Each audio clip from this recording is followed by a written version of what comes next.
Nah, sudah ya, saya sudah nyampein tadi 11 itu tentang perencanaan, arsitektur SBY dan peta rencana, 13 tentang anggaran, 14 tentang proses bisnis ya Bapak Ibu.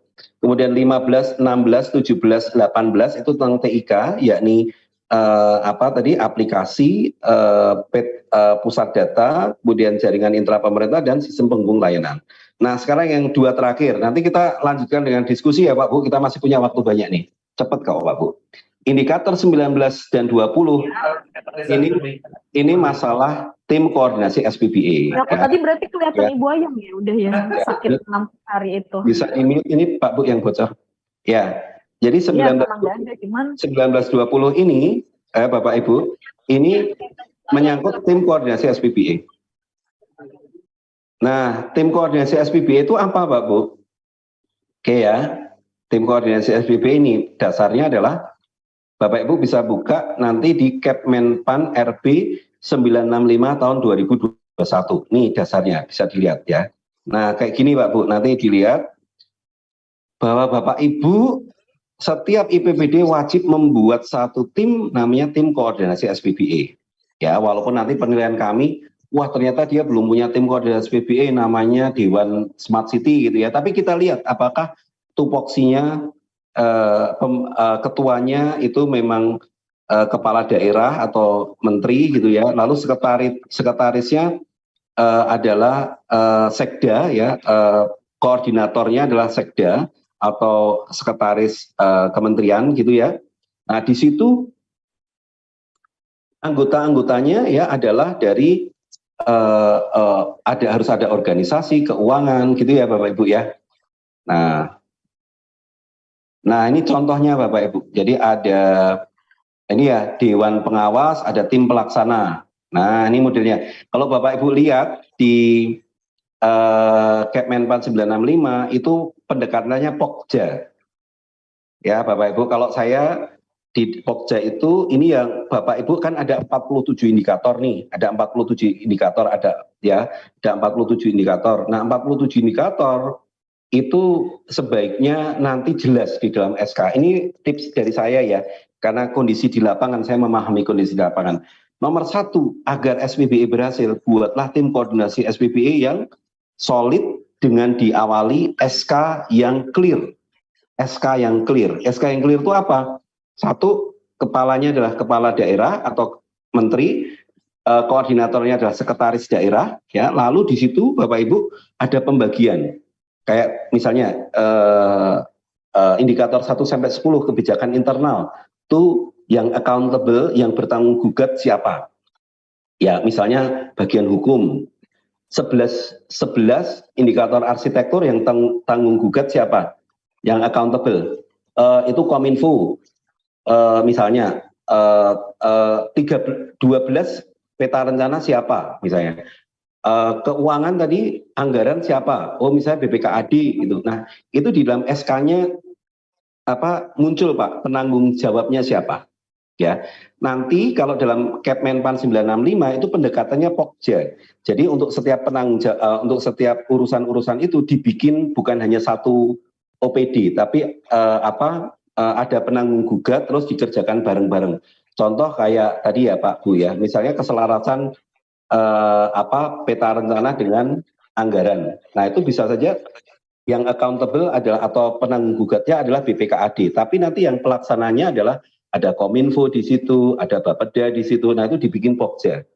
Nah ini kalau Kepmenpan 965 Bapak Ibu, nama bidang-bidangnya sudah ditentukan.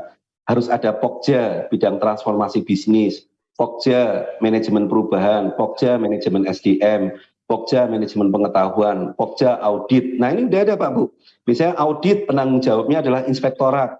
Nah di SK-nya itu muncul Pak Bu, SK-nya muncul. Tapi nanti yang ngerjakan inspektorat, dibantu Kominfo gitu Pak Bu ya.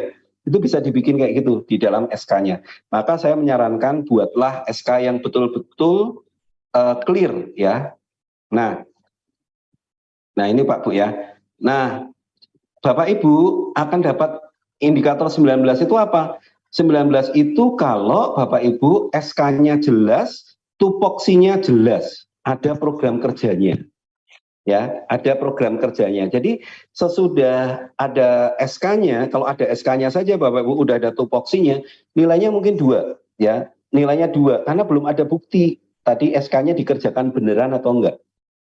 Tapi kalau dari SK, Bapak Ibu ini dunya ya, dunya, lakukan habis itu buatkan program kerja. Nah, Bapak Ibu contohnya yang jadi sekretaris tim koordinasi SPBE adalah kepala dinas Kominfo dan kepala bagian organisasi. Buatlah Bapak program kerja selama setahun itu Januari nanti rapat apa, Februari apa yang nanti akan dipimpin oleh Pak Sekda misalnya gitu ya. Nah, kalau ada programnya dan dari program Januari sampai dengan program kita akan ada review misalnya ini bulan Juni ya, itu dikerjakan semua programnya, maka nilainya 3.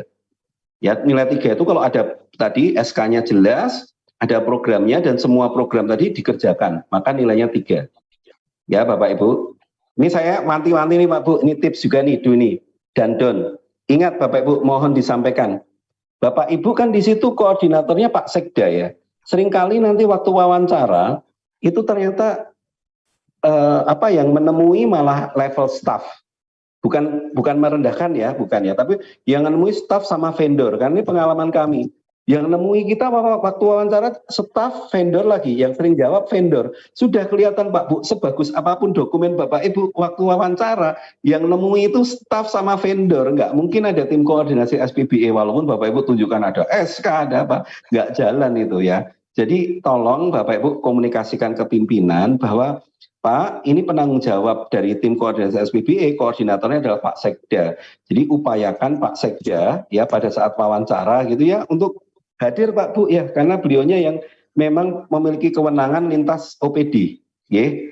Jadi betul-betul mengatakan programnya jalan ya, upayakan Pak Sekda memimpin. Makanya kalau Bapak Ibu lihat di banyak IPPD yang berhasil ya dari daerah kabupaten yang berhasil, itu waktu wawancara yang mimpin Pak Sekda. Ya. Nah, akan dapat nilai 4 Bapak Ibu sekalian kalau tim tadi itu sudah mengkomunikasikan, mengkoordinasikan tupoksinya tadi ke seluruh unit. Ya, saya ulangi lagi. Jadi akan dapat nilai 3, saya ulangi lagi ya, kalau sudah dikerjakan tapi nggak ada sosialisasi ya.